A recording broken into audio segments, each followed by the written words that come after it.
চারজনের একটা ছোট্ট হাসিখুশি পরিবার। বাবা কবির, মেয়ে জাহ্নবী, ছেলে রাহুল আর মা জ্যোতি।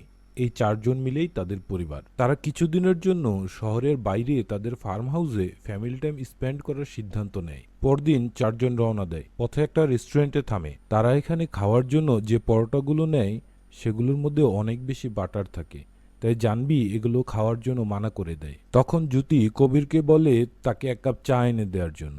কবির যখন চা আনতে যায় তখন তার কাছে চা কেনার জন্য ভাঙতি টাকা ছিল না। ভাঙতি টাকা না থাকার কারণে কবির দোকানদারকে চায়ের দাম দিতে পারছিল না। এই জন্য সে চা না নিয়েই টেবিলে আবার ফিরে আসে। আর এমন সময় সেখানে 3 কাপ চা নিয়ে হাজির হয় একটি লোক। তার নাম হলো প্রতাপ। কবির তার কাছ থেকে চা নিতে না চাইলে প্রতাপ বলে, আরে আমরা তো একই শহরের বাসিন্দা, আপনি না হয় অন্য কোনো দিন আমাকে চা খাইয়ে দিবেন। তার এই ব্যবহারে কবির অনেকটা খুশি হয় এবং তাকে তাদের সাথে তাদের টেবিলেই বসতে বলে। লোকটি তখন তাদের টেবিলেই বসে পড়ে। জাহ্নবী যেহেতু তৈলাক্ত পরোটা খেতে চাচ্ছিল না, তাই প্রতাপ তার পকেট থেকে একটা লাড্ডু বের করে দিয়ে বলে, ঠিক আছে তাহলে তুমি এই লাড্ডুটা খেতে পারো, ঘরে বানানো লাড্ডু। তখন জাহ্নবী লাড্ডুটা খেয়ে নেয়। লাড্ডুটা খাওয়ার সময় তার কাছে একটা অদ্ভুত অনুভূতি সৃষ্টি হয়। যদিও এই সবকিছু তার মা বাবার সামনেই হচ্ছিল, কিন্তু তারা কিছু টের পায় না, কারণ সবকিছুই স্বাভাবিক লাগছিল। লাড্ডুটা খাওয়ার পরপরই প্রতাপ জাহ্নবীকে বলে, এইবার পরোটাটা খেয়ে নাও। তার কথা শুনেই জাহ্নবী সাথে সাথে পরোটাটা খাওয়া শুরু করে। এইটা দেখে তার বাবা মা খুবই অবাক হয় যে যেই মেয়ে এতক্ষণ বলল তৈলাক্ত পরোটা খাবে না, সে এখন তৈলাক্ত পরোটা খেয়ে নিচ্ছে। খাওয়া দাওয়া শেষে তারা যখন রেস্টুরেন্ট থেকে বের হয়ে গাড়িতে ওঠে, ঠিক সেই সময় প্রতাপ জাহ্নবীকে 1 প্যাকেট বিস্কিট দেয়। জাহ্নবীর মা তখন জাহ্নবীকে জিজ্ঞেস করে যে উনি তোমাকে কি বলল। জাহ্নবী কথাটা এড়িয়ে গিয়ে বলে, কিছু না, বিদায় জানাতে এসেছিল উনি আমাদেরকে। কিছুক্ষণ পর তারা যখন তাদের ফার্ম হাউসে পৌঁছে যায় তখন সবাই গাড়ি থেকে নেমে গেল। জাহ্নবী গাড়িতে বসে বসেই সেই বিস্কিটটাকে খেয়ে নেয়। তারপর তারা সবাই সুইমিং পুলে গোসল করে এবং খুব আনন্দ করছিল। সুইমিং পুল থেকে উঠে জ্যোতি যখন তাদের বারান্দায় গিয়ে দাঁড়ায় তখন দেখে প্রতাপ তাদের গেটের সামনে দাঁড়িয়ে হাত নাড়াচ্ছে এবং ভিতরে ঢুকতে চাচ্ছে।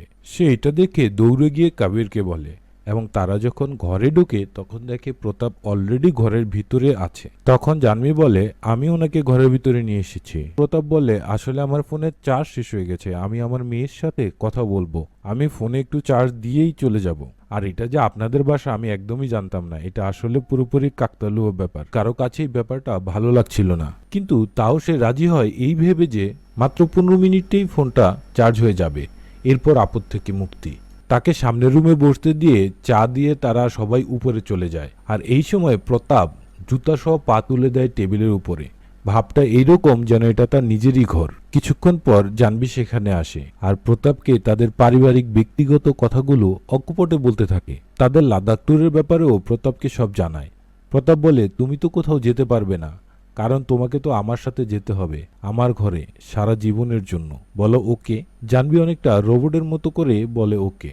ততক্ষণে বাইরে বৃষ্টি শুরু হয়ে গেছে, রাতও ঘনিয়ে এসেছে। প্রতাপকে সাথে নিয়েই তারা সবাই খাবার খেতে বসে। এখানে জ্যোতি যখন জানতে পারে জাহ্নবী প্রতাপকে লাদাখ ট্যুরের ব্যাপারেও বলেছে তখন সে বেশ বিরক্ত হয়। তখন জাহ্নবী বলে, আমি জানি না মা, কিন্তু উনি যা বলে আমার তাই করতে ইচ্ছে করে। এ কথা শুনে প্রতাপ হাসতে হাসতে বলে, হ্যাঁ একদম ঠিক, দাঁড়ান আপনাদেরকে একটা ডেমো দেখাই। এরপর প্রতাপ যাই বলতে বলে জাহ্নবী ঠিক তাই রিপিট করে। এসব দেখে এইবার কবির বেশ বিরক্ত হয় এবং সে সরাসরি প্রতাপকে বাড়ি থেকে বেরিয়ে যেতে বলে। কিন্তু প্রতাপ হাসি মুখে বলে, আমার কাজ শেষ না হওয়া পর্যন্ত আমি তো কোথাও যাব না। তখন কবির জোর করে তাকে বের করে দেওয়ার চেষ্টা করে, কিন্তু তাদেরকে অবাক করে দিয়ে তাদের মেয়ে জাহ্নবী বাধা দিতে থাকে এবং এক পর্যায়ে তার বাবাকে সে ধাক্কা মারে। এইটা দেখে তার বাবা মা দুজনেই বেশ অবাক হয়ে যায়। নিজের মেয়ের মধ্যে এই অস্বাভাবিক পরিবর্তন দেখে কবির এবং জ্যোতি দুজনেই আতঙ্ক ভরা চোখে তাকিয়ে থাকে। জাহ্নবীর চোখ মুখ অস্বাভাবিক হয়ে গেছে, সে যেন কোনো একটা ঘোরের মধ্যে আছে।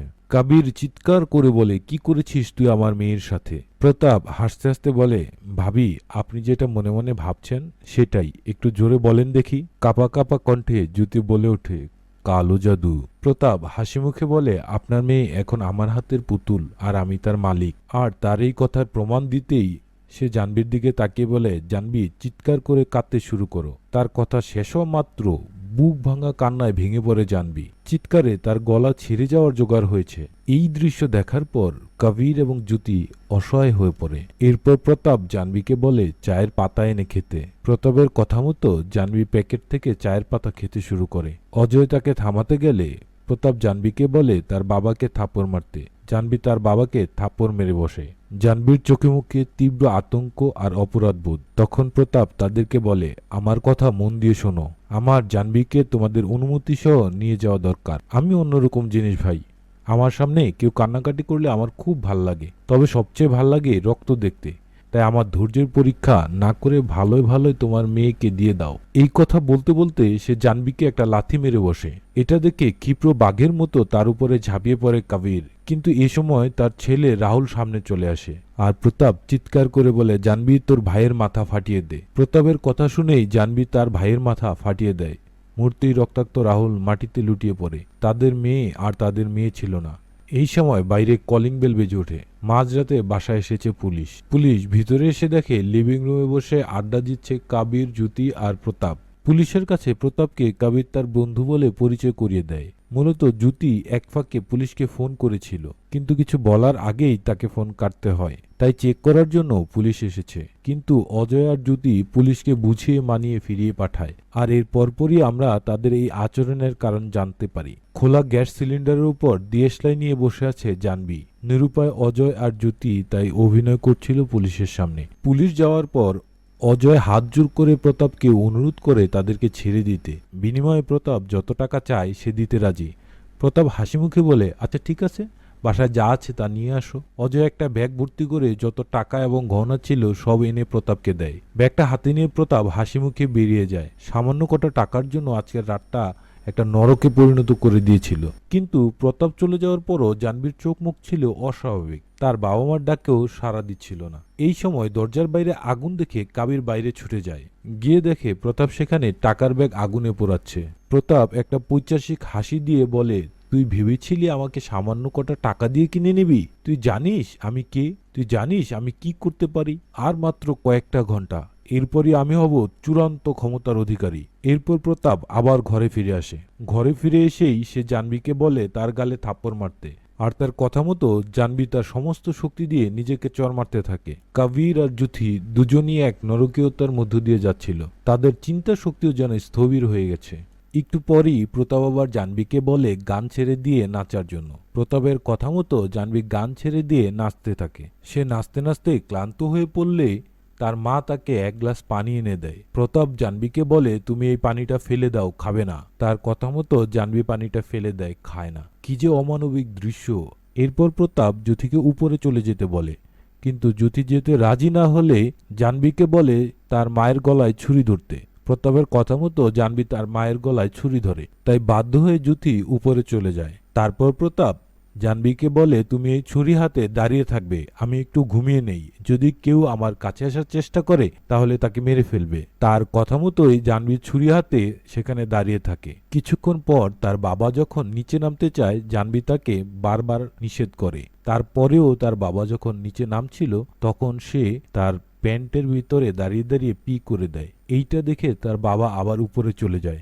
জাহ্নবীর কাপড় চেঞ্জ করার জন্য প্রতাপের অনুমতি নিয়ে নিচে আসে জ্যোতি এবং হঠাৎ সে জাহ্নবীর হাতে ছুরি নিয়ে আক্রমণ করে বসে প্রতাপকে। ধস্তাধস্তির এক পর্যায়ে ছুরিটা দূরে গিয়ে পড়ে এবং জাহ্নবী সেই ছুরিটা খুঁজতে থাকে। এইদিকে জ্যোতি প্রতাপকে অনেকটাই ঘায়েল করে ফেলেছে।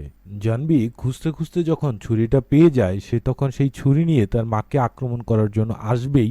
ঠিক সেই মুহূর্তে তার বাবা এসে তাকে ধরে ফেলে এবং তার হাত বেঁধে দেয় সিঁড়ির সাথে। তারপর সেও ঝাঁপিয়ে পড়ে প্রতাপের উপর। সে প্রতাপকে গলা টিপে মেরে ফেলতেই যাবে, ঠিক সে সময় প্রতাপ চিৎকার করে বলে, জাহ্নবী তোমার মরণ না হওয়া পর্যন্ত জোরে জোরে হাসতে থাকো।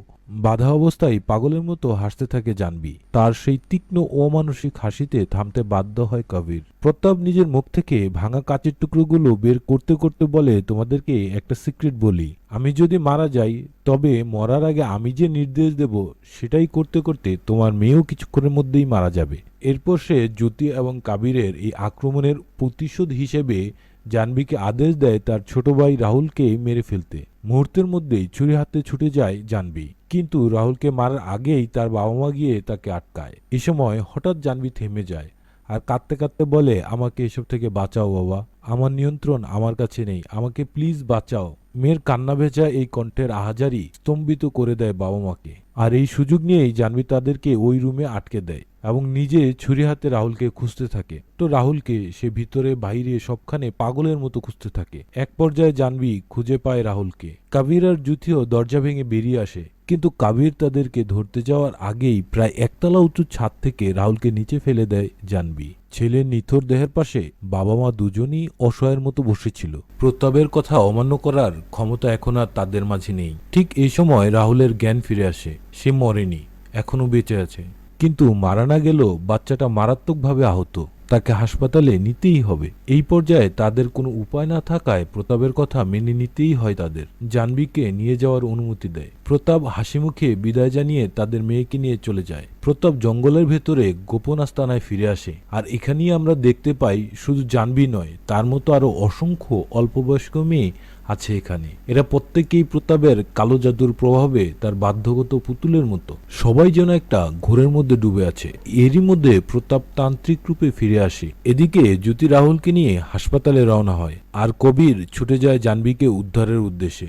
জ্যোতি যখন প্রতাপের সাথে লড়াই করছিল আর জাহ্নবী ওদেরকে নিয়ে ব্যস্ত ছিল, ওই ফাঁকে অজয় গোপনে প্রতাপের মোবাইল থেকে লাইভ লোকেশন অন করে রেখেছিল এবং সে অ্যাড্রেস পাঠিয়ে দিয়েছিল বাড়ির দারোয়ানের ফোনে।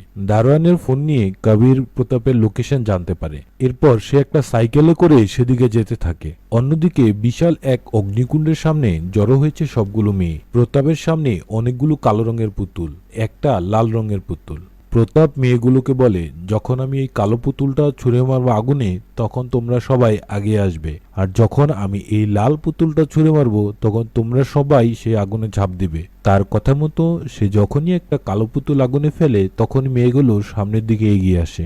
আর এই মহাবলী দিতে পারলেই সে হবে পৃথিবীর সবচেয়ে ক্ষমতাধর মানুষ। সে যাকে যখন খুশি যেখানে খুশি বশ করে ফেলতে পারবে, তাকে আর লাড্ডু খাওয়াতে হবে না। এই সময় কবিরও সেখানে হাজির হয়। বাসায় ধস্তাধস্তির সময় জাহ্নবী তার হাতে একটা ছুরি গেঁথে দিয়েছিল, সেই ছুরিটা এখনো তার হাতে আছে। কবিরকে দেখে অনেকটা উপহাসের হাসি হাসে। কবিরের শরীরে আর এক বিন্দু শক্তি নেই। তাকে টেনে নিয়ে ফেলা হয় প্রতাপের পায়ের সামনে। তার বুকে পা রেখে সর্বশেষ লাল পুতুলটি যখন আগুনে ফেলতেই যাবে, তখনই সামনের আগুন থেকে একটা লাঠি নিয়ে প্রতাপের পায়ে প্রচন্ড জোরে আঘাত করে। আঘাতে প্রচন্ড জোরে চিৎকার করে ওঠে প্রতাপ, আর তার হাত থেকে পড়ে যায় সেই লাল পুতুলটি। তখন সেটা ধরে নেয় কবির, আর তারপরেই হাতে গেঁথে থাকা ছুরি দিয়ে সে কেটে ফেলে প্রতাপের জিহ্বা। আর এই সবকিছুই ঘটে যায় কয়েক সেকেন্ডের মধ্যে। যদিও মেয়েগুলোর প্রতি প্রতাপের নির্দেশ ছিল তাকে রক্ষা করার, কিন্তু তারাও কিছু বুঝে উঠতে পারে না। এই সামান্য এক মুহূর্তেই এত বছরের সাধনা ধ্বংস হয়ে যায় প্রতাপের। তাই সে রাগের যন্ত্রণায় কুকরাতে থাকে। কবির প্রতাপের জিহ্বাটা আগুনে ফেলে দেয়, আর সাথে সাথে সবগুলো মেয়ে তাকে হত্যা করার জন্য ঝাঁপিয়ে পড়ে।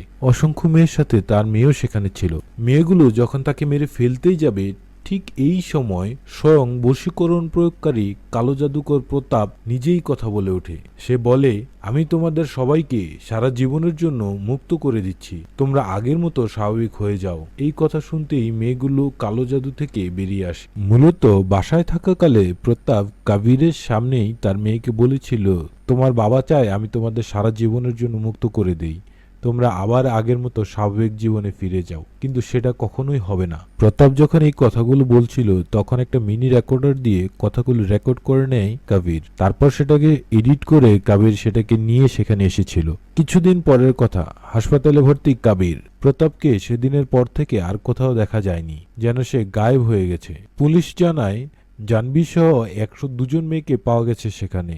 যার যার পরিবারের কাছে তাকে ফিরিয়ে দেওয়া হয়েছে। পুলিশ বিদায় নিলে জাহ্নবী এসে তার বাবার নিরাপদ বুকে আশ্রয় নেয়। শেষ হয় এই পরিবারের দুঃস্বপ্ন। কিন্তু কবিরের চোখে কি যেন একটা রহস্য খেলা করছে। 1 বছর পর একটা মৃত ইঁদুর খুঁজে বের করে কবির, আর সেটা নিয়ে মাটির নিচে একটা রুমে ঢুকে যায়। আর আমরা সেখানেই বাধা অবস্থায় প্রতাপকে দেখতে পাই। তার মানে কবির এখনো প্রতাপকে মারেনি। এত শক্তিশালী প্রতাপ নোংরা একটা কীটের মতো বেঁচে আছে। যে তার মেয়ে এবং পরিবারের এত বড় ক্ষতি করেছে, তাকে তো আর এমনি ছেড়ে দিবে না। আর এখানেই শেষ হয় এই মুভিটি। কেউ কি মুভিটা দেখেছেন? যদি দেখে থাকেন তাহলে কমেন্ট করে অবশ্যই জানাবেন, আর অবশ্যই আপনার প্রিয়জনের খেয়াল রাখবেন। আর ভিডিওটি ভালো লাগলে চ্যানেলটি সাবস্ক্রাইব করে দিবেন।